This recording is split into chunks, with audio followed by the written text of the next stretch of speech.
Zoot be praised. And bring his enemies to their knees. Zoot be praised and death to traitors. What do you have to hide that makes you rush to condemn the action of his traitors? Nothing. I swear. And why should I believe that? You are better placed than most to be the very traitor we are looking for. Welcome to Series 3, Episode 10 of Conversations on Eagle Mountain, a podcast about the tribe. I'm your host Lance, and joining the podcast panel today is Liz. Hello. And Sabine. Hi. With episode notes done by Matt and myself. So Series 3, Episode 10, the screenplay was done by Joe Boyle. It was directed by John Reed, and the episode synopsis was read out by Liz. Blame is thrown around on all sides after the raid on the mall as everyone rushes to plan their next move. Attempts are made to heal the divisions within the mall rats, and May unwittingly catches the attention of the Guardian. I don't like this episode. Oh, I was saying that. just before you joined in, I was like, you know what, I hate this episode. I don't like it. Yeah, just something about it. I just did not connect with it at all. I was like glazed over most of it. It's a lot of the staging, the dialogue between characters. They're not having the proper discussions, asking the right questions. It's just... Oh, yeah, staging it. Oh, my God. Oh, the staging is so bad. And it just gives a lot of contradictory information about what we're supposed to believe about the situation these characters are in. And I'm like, I don't like it. It felt very thrown together. Mm-hmm. Yeah, we're going to talk a lot about the staging in this because, I mean, this first scene drove me mad. All right. In the chaos following Selene's scream, the Guardian manages to free himself and an entire platoon of chosen guards arrive to defend against the Gaians. Bray passes a message to the mall rats through Salene before rescuing an unconscious Ebony and escaping back through the sewers while they are still open. So panel, I hated this opening scene. What did you make of the outcome of the raid, and what did you make of Bray rescuing the woman who destroyed his entire life? Bracy did not deserve that, honey. I get why you won't leave her to be killed by the Guardian, but still.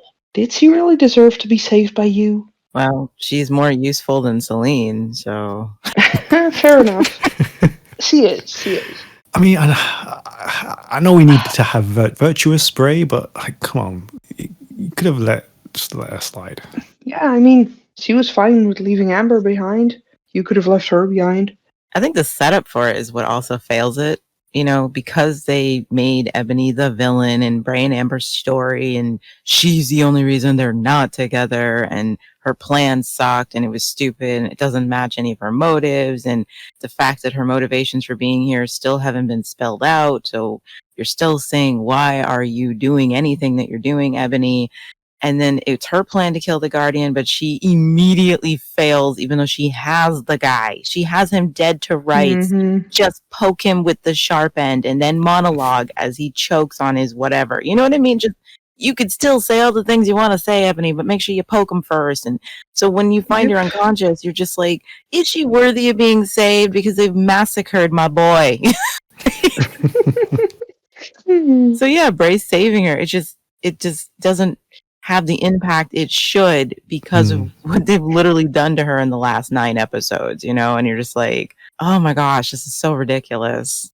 No, it's to show us that Bray is a better man than most people are. I know, but it's just so...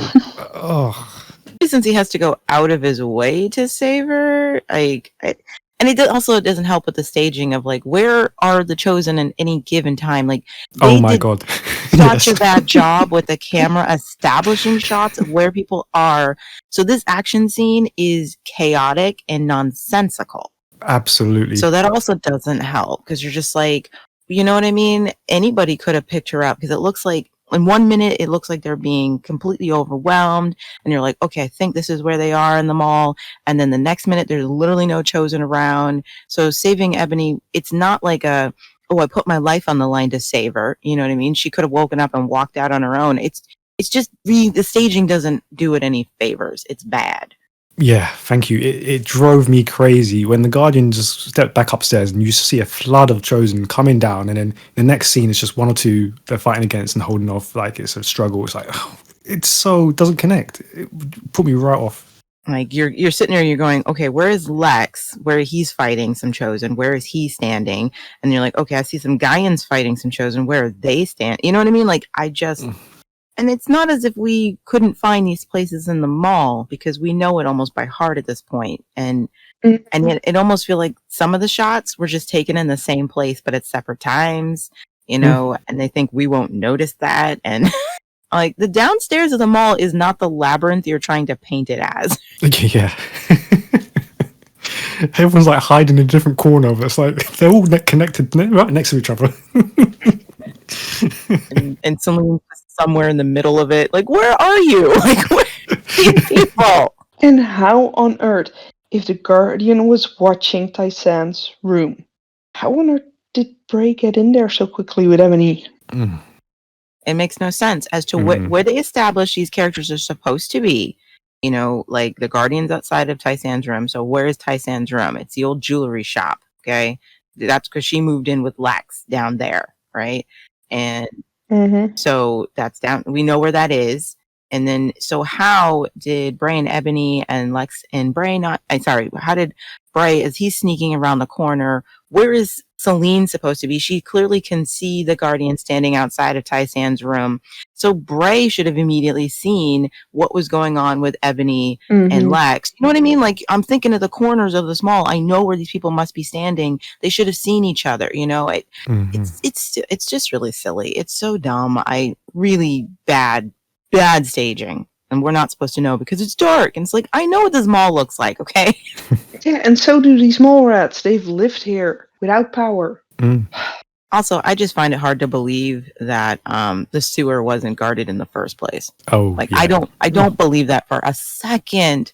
That of all the places the Chosen would, seal off the mall, that they would leave this gaping hole, which is like the main way the mall rats got in and out of their hideout all of the time. Trudy totally told you about the sewer entrance. There's no way Bray and them should have been able to access it. The way Ebony and Lex got in the mall makes way more sense because they disguised themselves as Chosen and walked in, like that makes sense. Yeah. Bray and his crew should have never even been able to get in the mall. Like, why are there no Chosen guarding that end? That they know that's an entrance. They know that's a way to. It's stupid. It's so dumb. I mean, yeah, we have to also talk about Selene's reaction to seeing Bray alive. I already told you last week. No. The touching of his face and you're real and the guy. What did you make of it? Oh, Salene, are you that stupid? Yes. I mean, she's screaming like she's watching a freaking scary movie. It makes no sense. Why on earth scream? I mean, but she, sure, she thought he was dead. Fine, I'll give her that. But standing there and just going on and on with it. Bray, you're alive. Come on, girl, you can see him right in front of you. And even if he was back from the dead, why on earth would you scream that loudly? This is the man you always loved. Yeah, there were better ways to alert the Chosen that something was going on than, like, even in the horror genre, the scream that Salene let out is a joke. You know what I mean?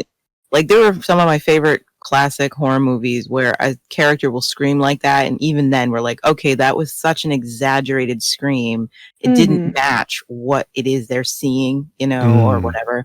And this was just, it made no sense for her to scream bloody murder like that. I mean, of all the things that Salene has seen, this is not a believable reaction. I would have found it way more believable if Salene had been there with, oh my God, Bray, you're alive. Yeah, it would have been more believable if she had just called out his name, Happy shouting, sure. Bouncing up and down, sure. Screaming in horror at seeing Bray's face? No. Because she thought it was a ghost. That's even worse. She thought it was a ghost. She thought he was a ghost. If she had screamed because she realized that she turned her back on everything, even though Bray told her not to. That would have been one thing. But because he thought he was a ghost? Are you kidding me? Are we really supposed to believe her hormones are so out of whack at the moment that she believed it was a ghost? Really? I've had out of whack hormones. They don't work like that. No. Yeah, agreed. They don't work like that. It doesn't make sense. Yeah, her reaction is just disproportionate. It just doesn't work. Had he been, the tarantula from an earlier episode, sure. I could validate that screaming, but this is Bray, for crying out loud. Then her convenient shock, so she can't give anyone any straight answers. Oh, yeah. I like your idea better, Sabine. If she'd shouted out Bray excitedly, and that got caught by the Guardian and the others, that would have been much more sense. But no, you have to have her screaming like crazy.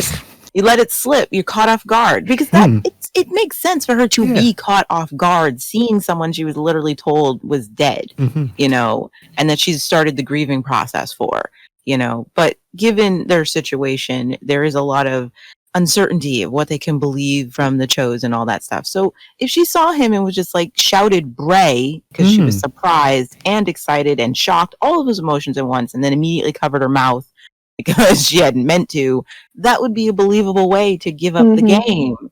But the scream, come on, Victoria deserved better than that. It just doesn't do any favors to Salene's likability. If I am the person you think I am, why do I spend my days teaching others the divine beliefs? If Zoot himself trusted me with his child, why now do you doubt me? The fact remains. An attempt was made on my life. And as flattering as that may be, it means there has been a betrayal. The Guardian wakes Trudy to inform her that an attempt was made on his life. And that, surprise, surprise, it's all her fault, of course. Trudy is scared, but challenges the Guardian's view of her and gets him to back down. Way to go, Trudy. But what did you make of this scene? Oh, classic abuser. Oh, he's such a bully. Yep. He knows this has nothing to do with Trudy. He knows that. He should be kicking himself, and I think that's what it is. I think he's pissed at himself because it was his job to kill Ebony. Okay? He never gave that job to anybody else. He was doing it himself. He took pride. He was the one who said, yep, she's gone. And then she corners him and almost kills him. He's mad at him, but he's got to take it out on somebody. He knows Trudy has nothing to do with any of this. Now, if he wants to just stay on you're the reason Bray escaped, blah, blah, blah, fine. But blaming her for Ebony, come on, Jaffa, you know that there's no one to blame but you. You were the one who was supposed to kill her. You were the one who was certain she was dead, and you stopped worrying about her from that day forth. All right? So, this is just bully behavior. That's all it is. He needs to take it out on somebody, and Trudy's his perfect target. I love that she finally stands up for herself a bit, though. Yes, I like that. I truly enjoyed that. Just, she threw it back in his face. You don't trust me, so why do you let me do this? Right. I also like that it's because they're not alone. As afraid as she is, he did bring a whole host of chosen in the room with them. He's not going to really do anything to her when there's other people watching. She knows that by now. And even Jaffa knows that. And he's being watched by them. Look at Luke's face as he's listening to the accusations that Jaffa's laying at Trudy's feet. Even Luke doesn't agree. Even he's thinking, that doesn't make sense that you're trying to say all of this is her fault. I was there for these plans. I know who was responsible for what. How is this her fault? So you can almost feel like Jaffa can feel those eyes on him. And when Trudy rightfully calls him out, that's when he makes everybody leave. And you'll notice that Trudy, she backs down. She doesn't say much more once they're alone because there's nobody to witness. There's nobody to step in. There's nobody to curb his behavior. And he just goes on his oh my gosh, anybody who's been with an abuser has had them toy with you this way. They know what this feels like. The way he's just picking an argument with Trudy. It's a trap. It's just a trap. There's nothing Trudy can say that isn't going to piss him off. And it's because this is his game, and she knows it. She knows, like, oh, I just need to survive.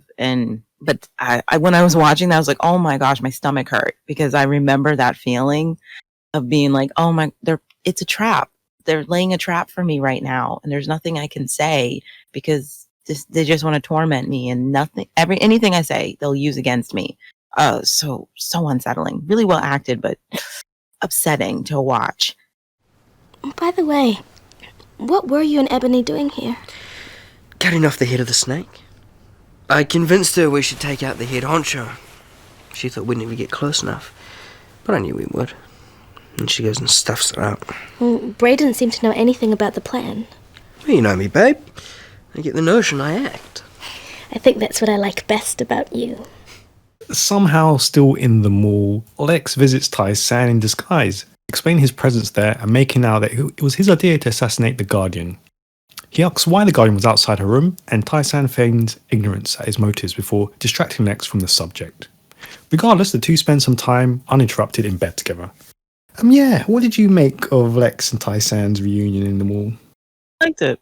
I don't have any real problems with it, aside from the staging of how people got where they are. But aside from that, I like it. I like the moment when she's talking to Pride and Bray in her room. The only thing that makes me like it's annoying is that Bray brings Ebony to Tai-San, and she asks, "Is Lex okay?" But he doesn't know if Ebony is. Now, I think it's funny that he brought her there for a bit of cover and to see if she was alive. But Tai-San doesn't actually do anything to confirm. She just leans over and goes, "Yeah, she'll be fine." And I'm like, if Tai-San could tell at a look that Ebony was fine, how did you, Bray, who was literally carrying her and could have felt her pulse and her body heat and her breathing in your arms, how could you not tell she was still alive, right? Hey, come on. These are mole rats. This is the way they diagnose people. This is how they diagnosed Amber was dead. So this is how they determine that Ebony's alive. So, aside from that, I like that scene, and I like that the reason Tai-San deliberately doesn't go with Bray is because he told her husband is there. And I just like how in tune Lex and Tai-San actually are. She knows if my husband's here, he's going to come looking for me. She knows that. And that's exactly what Lex did. He stayed behind because his whole goal is to get back to his wife. And I just thought that was a really sweet, intuitive moment between the two of them. That just made me think, what would have happened if Tai-San did go with Bray and Lex would have come to find Tai-San's empty bedroom? Exactly. He would have made, some dangerous assumptions and might have gotten himself in some trouble thinking. He wouldn't think, oh, she must have left with the rebels. He would think they've done something to my wife. Yep. So I think that was nice. Just a little insight into how well they know each other. And I'm glad they had their moment. I thought it was sincere and sweet. And, we needed that because all this other stuff just drives me crazy. I mean, having a moment's fine, but they spend time in bed together. A night. Uninterrupted after an assassination attempt. How?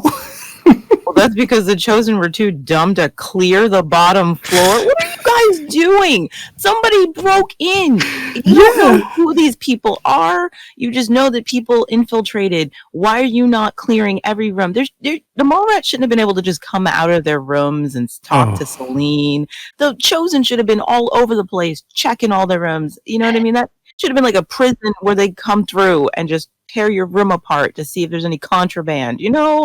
Come on. There's dumb and then there's dumb. I mean, come on. Come on. And even if they wouldn't check all the mall rats' rooms, come on, Jaffa was there staring at Tai-San's room. At the very least, he would have told Luke to go check on her. Oh, that was definitely really dumb. I mean, Jaffa knew which people were in that mall. So it was so weird. Obviously, you would assume they'd go to Tai-San, right? I feel like there would have been an interrogation. I don't think any of the mall rats would have gotten any sleep that night. No. Because your assumption, instead of going and blaming Trudy for this just because you're mad, shouldn't your assumption be that the mall rats you have imprisoned may have been the leak? that they somehow got the message out. I mean, doesn't that make way more sense, Jaffa? You have been set up to be much smarter than this. They should be being interrogated, their rooms searched, all of that jazz.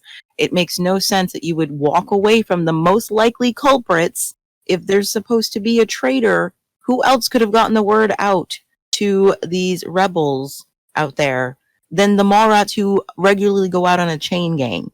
Yeah. Why not go after Trudy in that? It's not like she's been outside since they entered that mall. It's like, I mean, just that scene where they all came out of the rooms and gathered around Salene, I thought was just ridiculous. Like, come off it. Come off it. Who would allow that?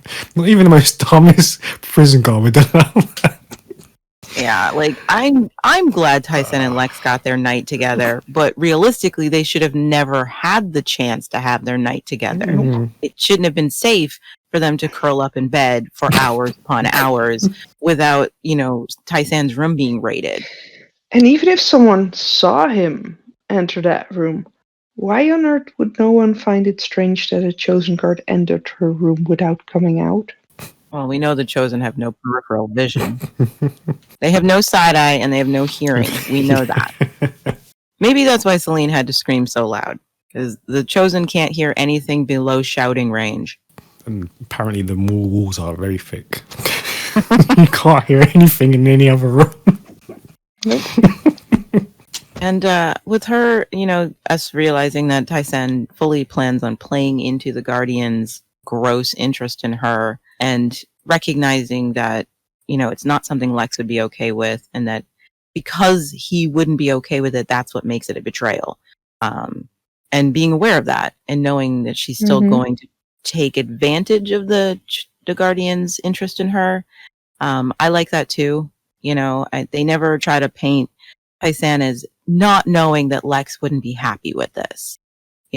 Regardless of whether either of them believe in monogamy or any of that, what matters is that her partner would not be okay with her doing this. And that's enough that she won't even mention it to him. And she knows that that alone is betraying him. And she shows a sense of remorse and guilt, despite the fact that she's resolved to do it because she thinks it'll be for the good of everyone. So that's a nice shade to Tai-San as a person. Because a past Tai-San wouldn't have thought anything about, if she and Lex were in a relationship, she wouldn't have thought anything about sleeping with another person for whatever reason. She would have been surprised if he was upset by it. Or she would have, felt indignant. You don't own me. My body is mine. This is a more evolved Tai-San who recognizes that we are a couple. We have to have an understanding of trust with one another. And I'm about to break his, and it's not okay. I feel bad about it, but I also believe it's the best thing to do to save us all, So that, I just thought Michelle, handled that realistically. Yeah, I agree. I think both plans were good. They just got in the way of each other. Well, getting in the way is something that Bray is really good at. Bray could have left you where the Chosen had dropped you, Ebony. It's because of him that you're here now. I mean, let's start off with the plans. Like, were they actually good plans? You know what? They were. I agree with Pride. Sneaking in to rescue the Mallrats, that's a better plan than trying to take out the whole Chosen. Just get their leverage away. That's what you're worried about, your friends who are imprisoned. So that actually is a much more efficient plan than trying to take down the whole Chosen. Get the people that are important to you out first, because the Chosen can no longer use them as leverage against you. So, like hostage negotiation, you get the hostages. That's your priority.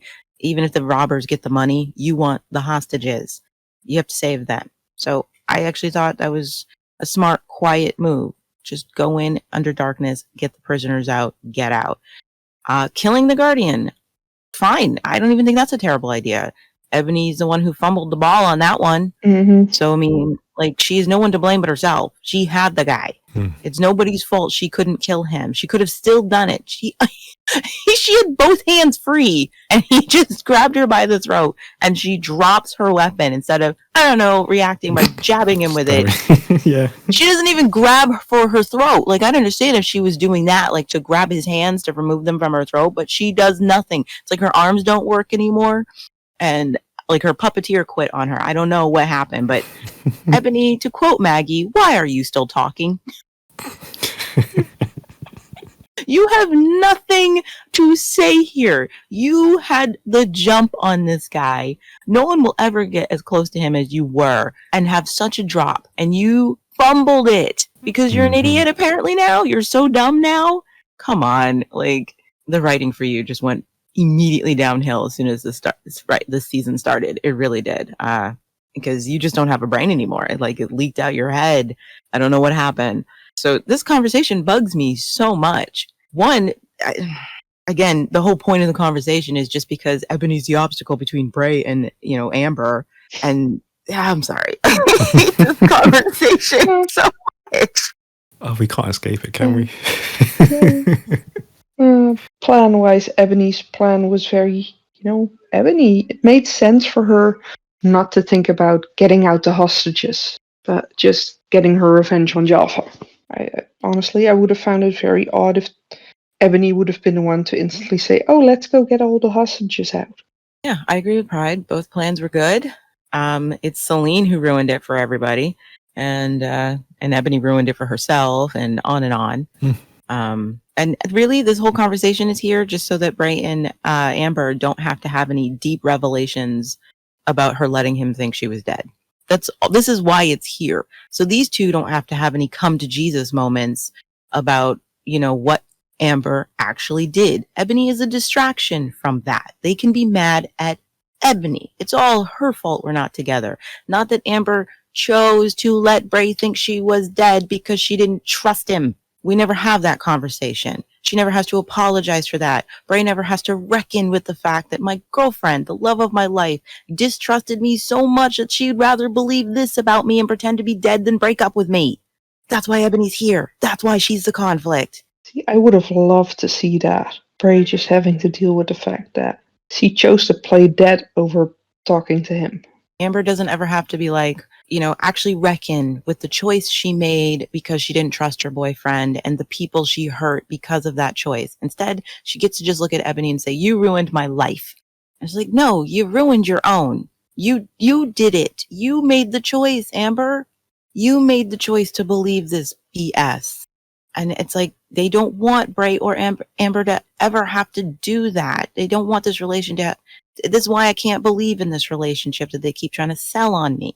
And I'm like, oh my gosh, it makes Ebony's place in the story just not fit, because the only reason she's in the story is to be their conflict rather than being an autonomous unit of her own with her own mission and her own motive for that mission. She's just their accessory now. And Ebony deserves way more than that. Right. Yeah. She deserves way more than that. Mm-hmm. Whatever it is, you can save your breath. You're still here. Make things more difficult, why don't you? Me? That's your specialty. I didn't come for a fight. Yeah, what'd you come for then? A gloat? A good sneer? Laugh?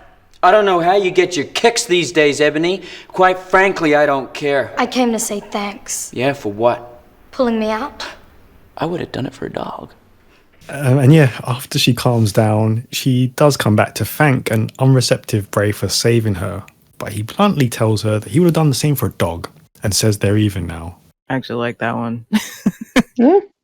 I like it. In all fairness, he probably would have saved Bob. Yeah.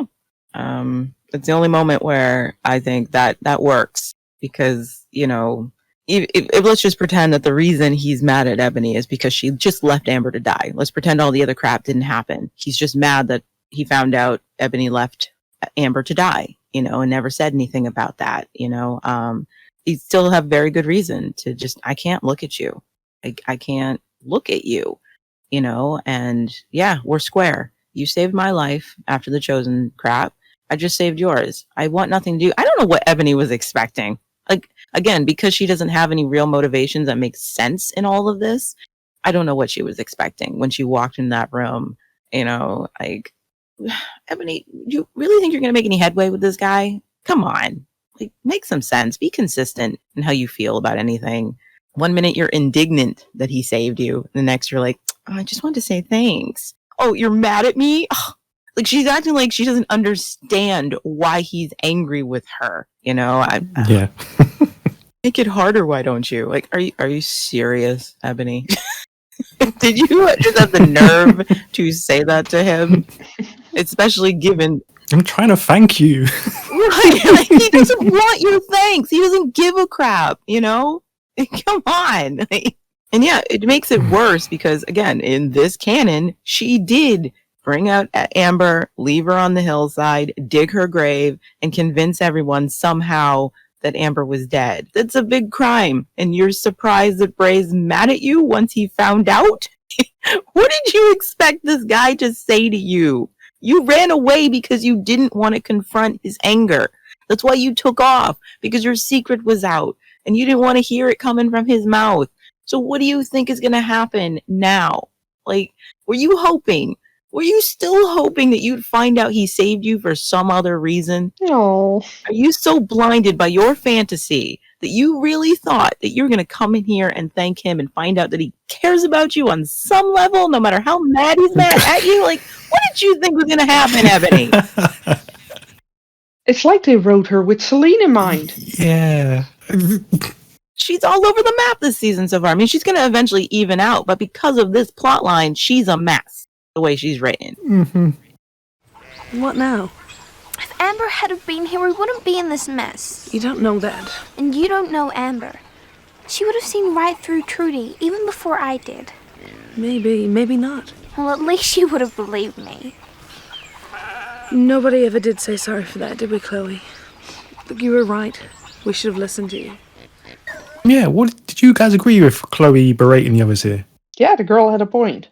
I mean, sure, she would have had a hard time convincing Amber at first, but yeah, I do think Amber would have agreed something was off. I like it and I don't. I like it because it makes sense for Chloe to say this.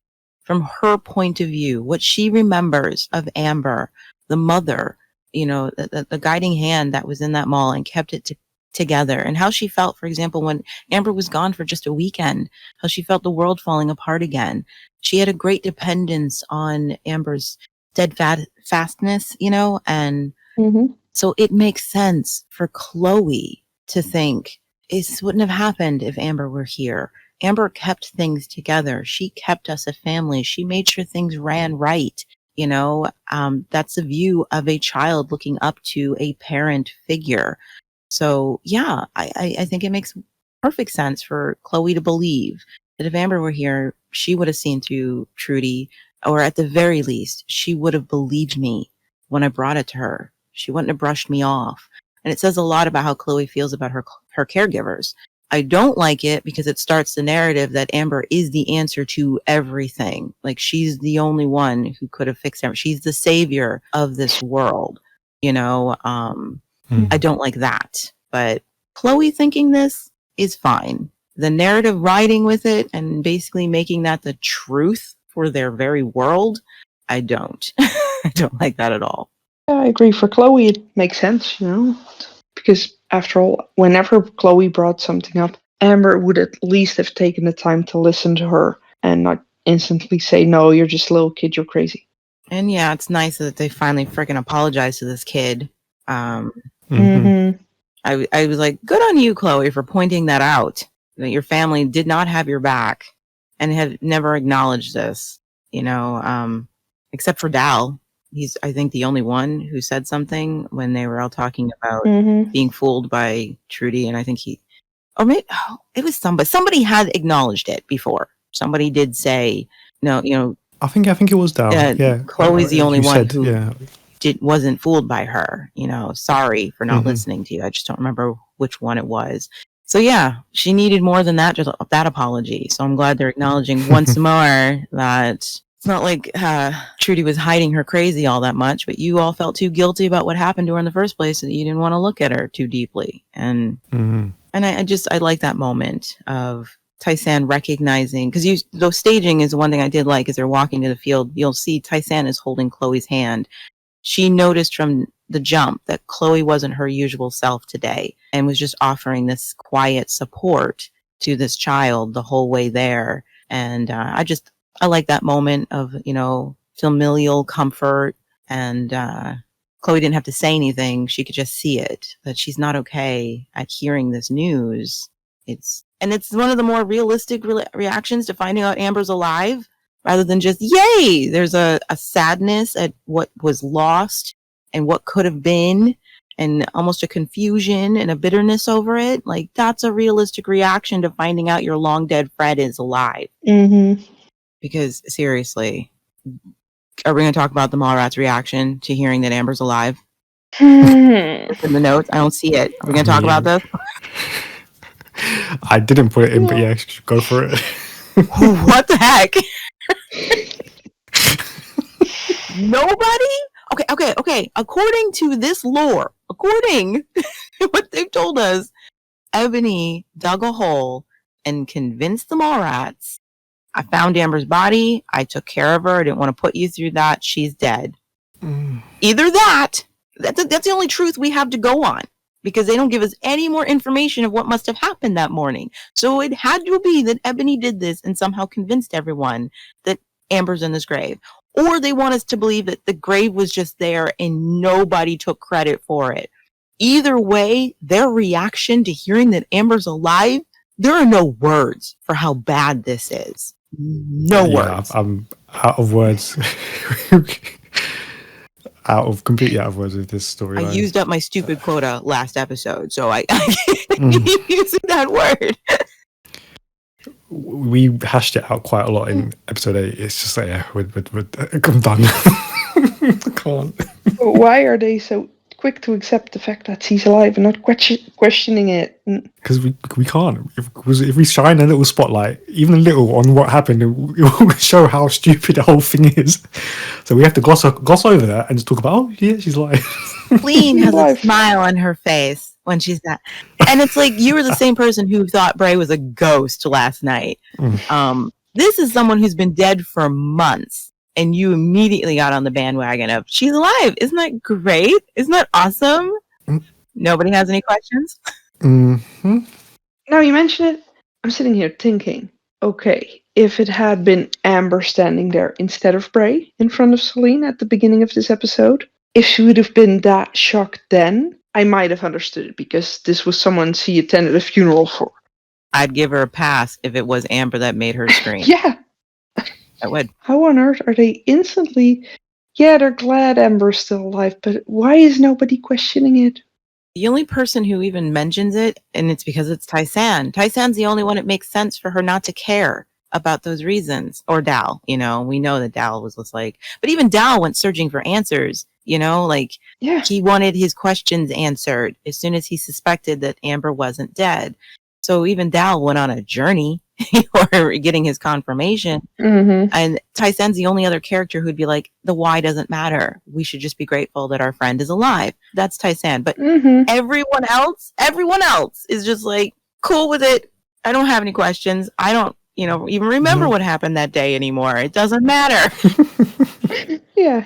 And to be honest, Ellie and Alice weren't there. So the fact that They're they just just like, go, whatevs. oh, well, okay, Mallrats, I get it. They're weird. Glad your friend's not dead. That's great. That's awesome. Yeah, but everyone else? I would have even taken, if you're going to tell us this is all Ebony's fault, fine. You're doubling down on that. Fine. Then let the Mallrats talk about the fact that Ebony convinced them of this. Show some anger that they believed her.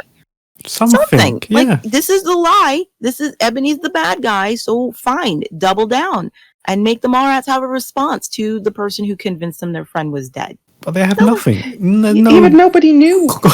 Consequence of this. And see, that's it. It's like either Ebony did it or nobody did. Like, she never took credit for it, and they all just ran with the idea there's a grave. I don't think she ever took credit for it, because Dal did not know who buried her. And that's what I'm saying. If it wasn't Ebony who convinced them, they should still have even more questions. Because it'd be like, well, then who dug the grave? What the frick? There should have been an uproar. Like, where'd the grave come from? Because it's one thing to be like, I assumed when I saw the grave, someone else had dug it, but I was too grief-stricken to even ask the questions. But now is the time to say, well, then who dug the grave? Wait a minute. How did we all think she was dead if she's not? What the heck? Where'd the grave come from? And then at least start pointing fingers, because everyone who was there knew that Ebony was there. And, well, she's the easy person to blame. But no, we can't have any of that, because it would show up how stupid the storyline is. So you can't have them question it. And that's why it ends up having no real impact, Mm-hmm. you know, because nobody's reacting the way you would. A normal person would react to finding out this news after the fact, after such a traumatic event happened to you. This is not how people react to this kind of news. Nope. Even if it's somebody you hated and you thought they were dead, and then somebody tells you they're alive. Even then, you'd still have a reaction more than, oh, wow, they're alive, you know? Like, this is not how somebody responds to finding out this news. Especially not when it's someone you've lived with, shared part of your life with. Yeah. She was family to them. Yep.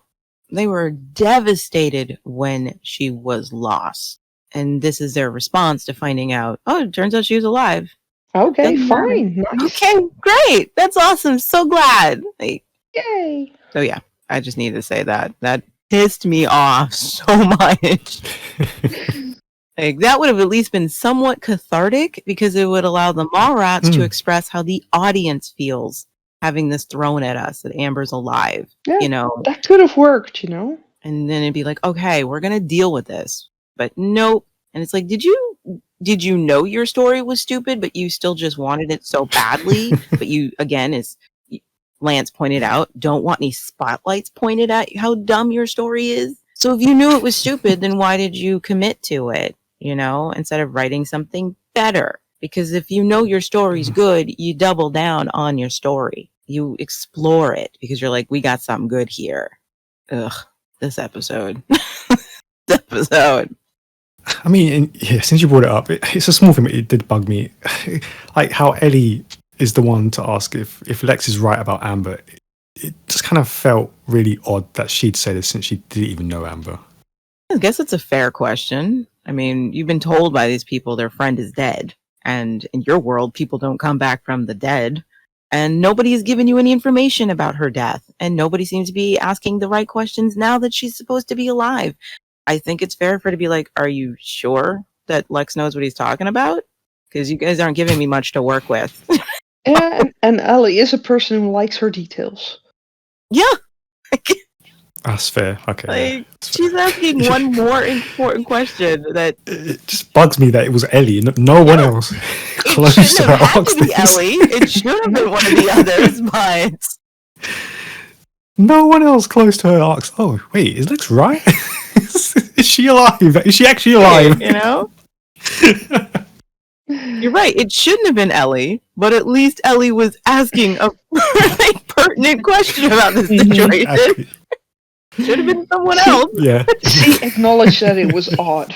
Yes. At least that's something. How do you guys know for sure? I mean, what? No, I love the question. It's just what happened on the mountain. You know, you guys were pretty certain she was dead, so. And someone could be like, "Oh, well, we didn't find the body." So if Lex says he saw her, then it makes sense. Oh, okay, but no, we're not gonna delve into this because we know it's dumb. The writers themselves probably didn't even have it all down, like the details. They probably didn't even know what the details were because that's why we do not ever go into the details of what happened that frickin' morning. Thank you for allowing me to get that off my chest. If I should find it was you who aided my attackers, your punishment will be so terrible that you will curse the day that saw you into this world. So yeah, what do you make of the predicament that May has unwittingly placed herself in? Any sympathy for her? When will this girl ever learn? May, you've done this before. This doesn't make sense to me. You've played the Chosen game before. You know how to survive with these Chosen. So why would you put yourself out there and call attention to yourself when that must have been something you learned the last time you were with these guys? They scared you so much you left last time, May. Mm-hmm. So it's not like I had a good time with them. I didn't know how dangerous they were. You do know. They scared you enough that you left. You ran away. You ran even though they fed you. Yeah. Right. Like, clearly, why would you test the waters with these guys? You would just keep your head down low and play the game. Like, yeah. What are you going for, May? Due to her past experience, it doesn't make sense. Why would she do this? It doesn't connect for me. had it been anyone but May, or anyone, without her earlier experience with the Chosen, I guess I could have kind of understood why they instantly tried to play along with them, thinking that she was saying what they wanted to hear. I mean, we have seen May go out of her way to ingratiate herself with people. But this just feels again, I hate repeating myself, but I kind of have to. Season 3 is where the plot is moving the characters rather than the characters moving the plot. It doesn't make sense for May to do this. It does not make sense for her to call attention to herself, especially in front of the Guardian, someone she's very wary of and knows you don't want this guy's attention. She's the one who was like, we just keep our heads down and we play along and make things easier for ourselves. So why is May doing this? Because the plot needs her to, not because it makes sense for her personally. I mean, what happens after this moment? Sure, that does make sense, May-wise. But it also makes any empathy you have for her go down the drain. Yep. Because she still didn't need to do that. Like, the natural response to the Guardian yelling at you is to shut up. I mean, Salene, sorry, we're not there. But anyway, it's just, sorry. Empathy for May goes out the window for me. She starts doing things that she does not actually have to do in order to survive. It's more like she's doing these things to simply enrich herself. So she goes from being just a survivor, just somebody trying to make it like everybody else and put into situations outside of her control, into someone who's malicious in her intent. Yeah. Again, Jaffa, if you're looking for a traitor, why are you looking at Trudy and the acolytes? What about the mall rats you have prisoned? What about them? Who are the most likely leaked? That's who the rebels were clearly here to say. Like, what? Jaffa, come on. If you're still rampaging like a bull in a china shop trying to find out who had something to do with your assassination, these are the wrong kids to be asking. They're the ones who are so scared they're playing your game. Why don't you ask the ones who are stubbornly refusing to play your game? The ones you still have locked up for some reason. Go interrogate them. I wonder if he goes after them because he would have been in their position. What do you mean?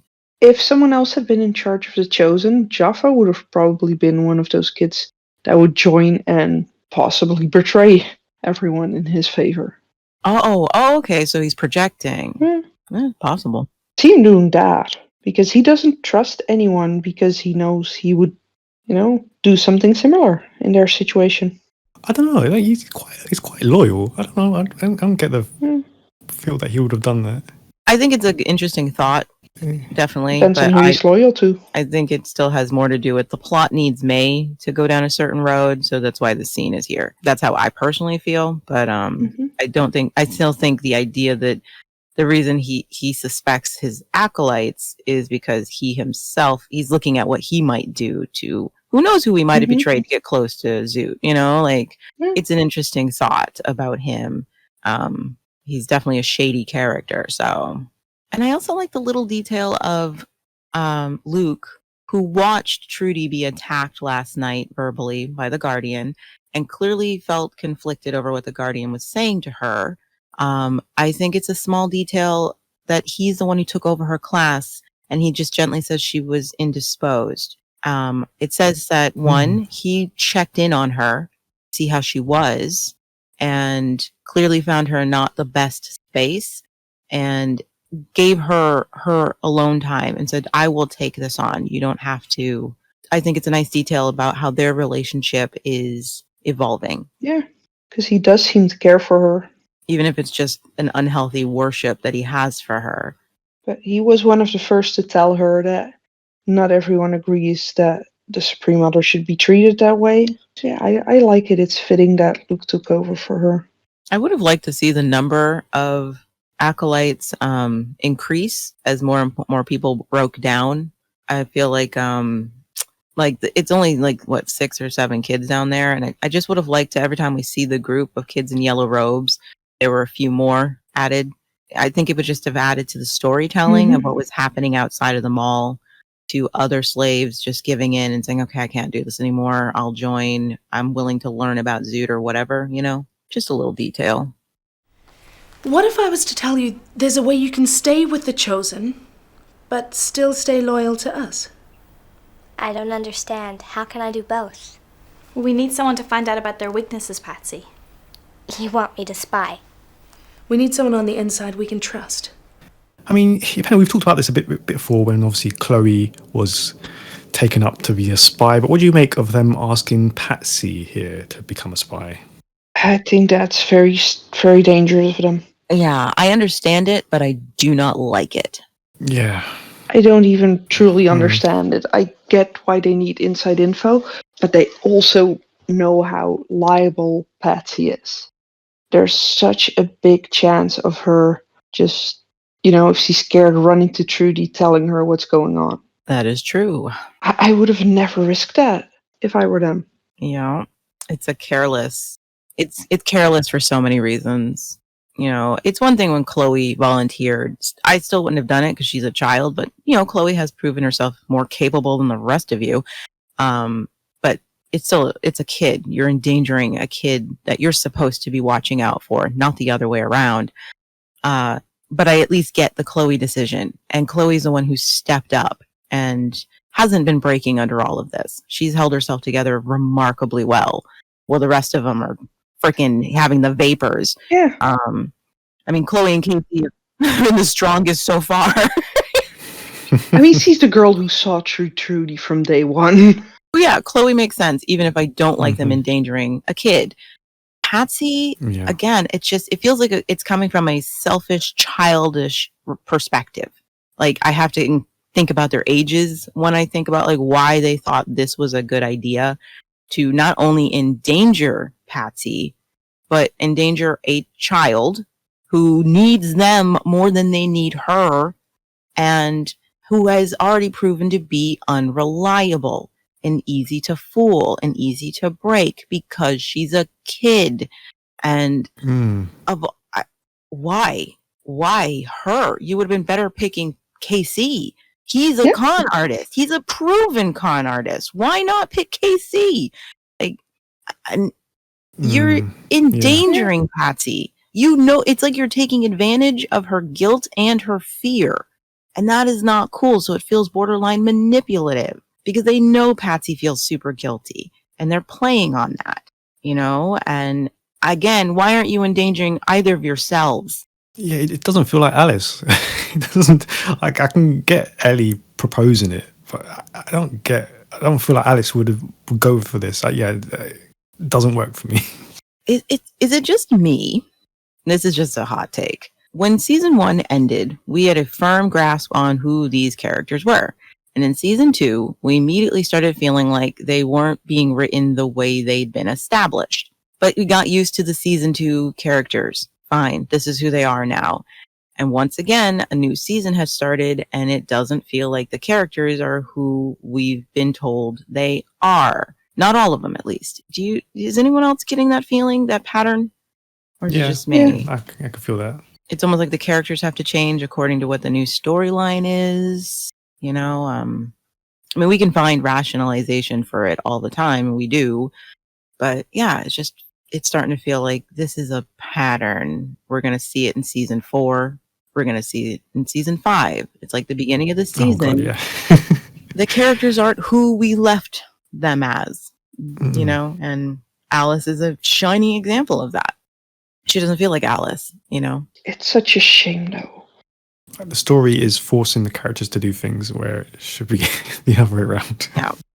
And I just, when I think about the things they're saying to Patsy right now and what happens to Patsy, it makes me all the more upset because they're telling her she doesn't have to be afraid. They'll look out after her. They'll never let anything happen to her.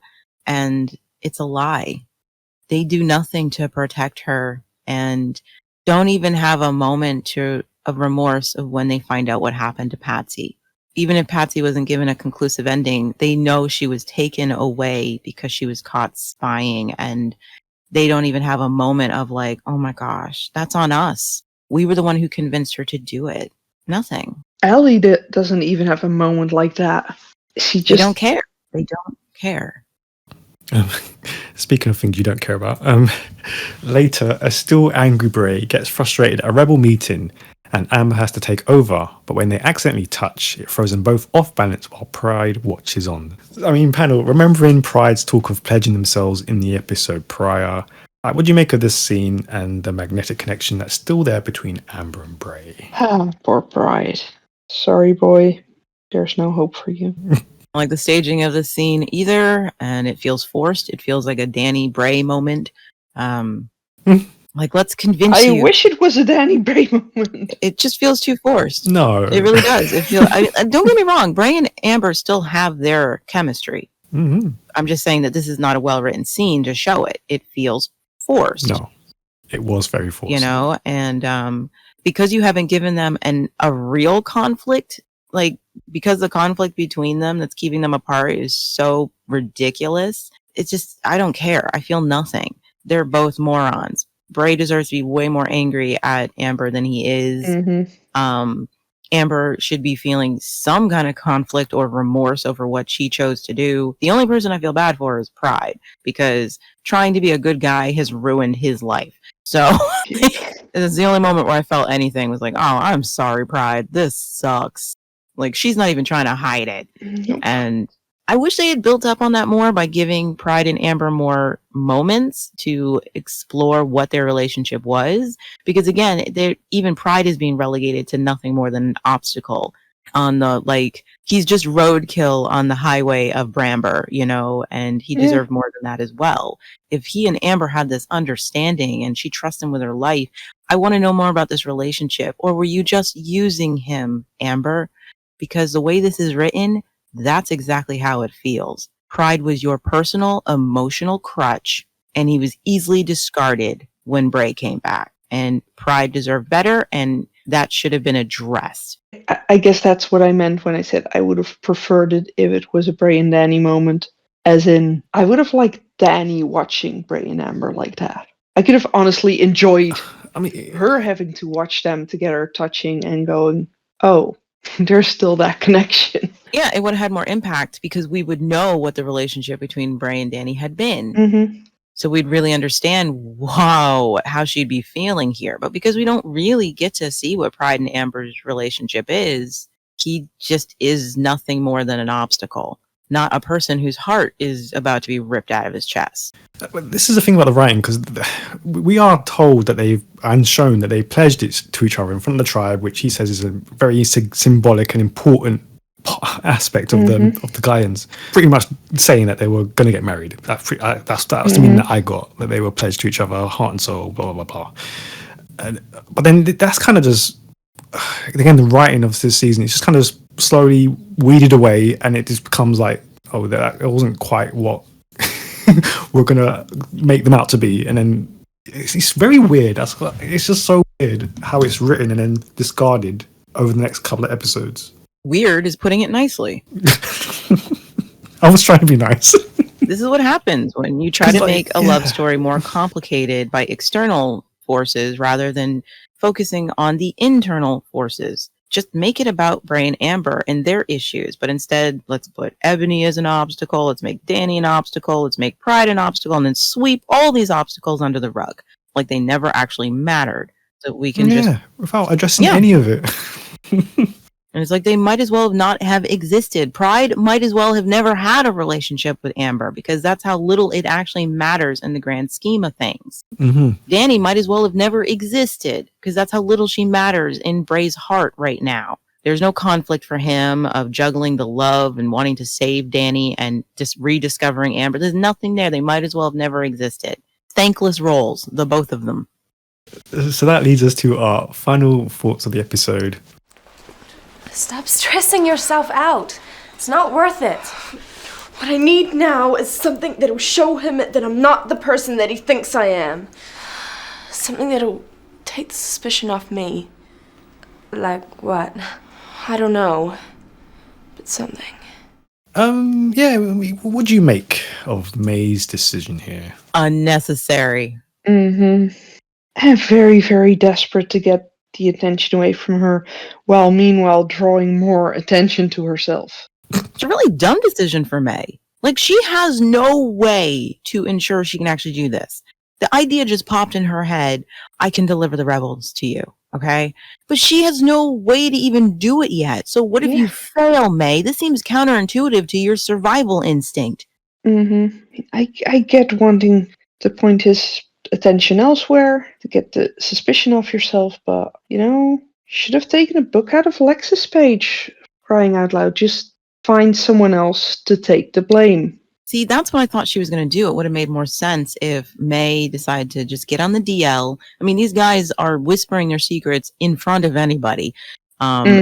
So just now that you know where their minds are, you know where their heads and their hearts are. So why not, I just see May trying to ingratiate herself a little bit more with the Mallrats, play both sides, glean information so she can find someone to throw under the bus. Like she can actually give Jaffa someone like, oh, I found out that Tai-San is regularly seeing her husband. You know what I mean? You can lay a trap or whatever. Like that feels more in May's wheelhouse. Exactly. As trying to divert attention from herself. Going to the Guardian only when she has something concrete she could put in front of him to deflect him from looking at her. But not this pipe dream that she has very little chance of actually delivering on. And the consequences would be dire if she failed. Like I just don't see May looking at that risk assessment and thinking, yeah, that's worth taking. Yeah, I get her desperation to do anything to get the attention off of her as quickly as he can. But, come on, she could have thrown Salene under the bus, crying out loud. I'll just be like, they're conspiring together. That's exactly what I thought she was going to do. That she'd just tell the Guardian, I've heard them, you're looking for traitors. I have them speaking. I heard them talking about this, Just not blame it on I can Alice. deliver the rebel leader to you. Come on. They're the ones you should be watching, not me. I didn't know anything. I just overheard them. Like that would be the smart thing to do. Yeah, because why on earth would May not throw someone like Alice under the bus, or Ellie for that matter? Like those are the two you got to watch, or whatever. I mean, I do think it's interesting that she doesn't throw Salene under the bus because it does speak to an odd. May's loyalties are strange, and I will say it's the one thing they're consistent about is that when May chooses to be loyal to someone, she really will go hard for that person. The question is, you just never know who she's going to be loyal to at any given time. I mean, from the first jump, when she met Salene, she defended this child. She didn't know who she was. She didn't know she was a Mallrat. She didn't know she could get anything out of it. She just decided to protect this girl and had her back, even though there's nothing Salene was doing for, May for the most part. She wasn't promised anything. She just chose. That's what she felt like doing at that given time. And once she decides to go hard with the Chosen, she goes hard with the Chosen. She doesn't care who gets run over. But in the moment when she could have betrayed Salene so easily, she didn't do it. May's loyalty is very odd, but it makes her interesting. I'll give her that. But yeah, after this, May just stops being sympathetic to me. So I really felt bad for her situation, being dragged into this by the Mallrats. And being like, that sucks. She didn't deserve this, but now I'm just like, okay, whatever your undoing is going to be, you're doing it to yourself, or maybe, no, it'd be different if May had actually discussed her motivations, like more than just being afraid that the Guardian's looking at her. What if she was expressing she's tired of being so small and unimportant in this world that she literally is stuck at the whims of those who are more powerful than her. At whatever decisions they make, she falls victim to their decisions. And so trying to raise herself in esteem with the Chosen is her way of trying to gain some power for herself so that she is no longer stuck just doing whatever the powerful person in charge says, but that she because that's what she ends up doing. She's trying to ride the stairs of the Chosen, get herself more and more up there where she can be safer and safer and safer. So if her motivation was that, and she expressed that, I think May's decisions would make more sense. Being tired of just being at the bottom, being in that 99% who, whatever the bigwigs of the city decide, you're just kind of stuck with it and you have no power to protect yourself or do anything about it. And just saying, I'm not going to do that anymore. I thought the Mallrats were great, but they made some dumb choices and here I am, I'm a slave. I'm tired of scraping. I want to have that power for myself, some power over my own destiny and what happens to me. And this is how I'm going to get it, by rising to the ranks of the Chosen, because that's what she ends up doing. And but again, none of these characters are allowed to have any deep thoughts in season 3 or any deep discussions about how they feel or what's pushing them. They just are doing stuff. for the most shallow reasons, and their motivations change on a whim. I mean, season 1 may have dragged sometimes, but because it was a character study, we really knew who these people were. We knew how they felt about things, what was motivating them, even when we hated what they were doing, because it took the time to let them express those things and share what was going on in their heads. But those days are gone. That brings Series 3, Episode 10 to a close. Thank you very much to the panel. And if you'd like to take part in a future episode of the podcast, please do send us a message on our Facebook page or on our website, thetribe.co.uk. So we'll see you next time for episode 11. Until then, bye. Bye. Bye.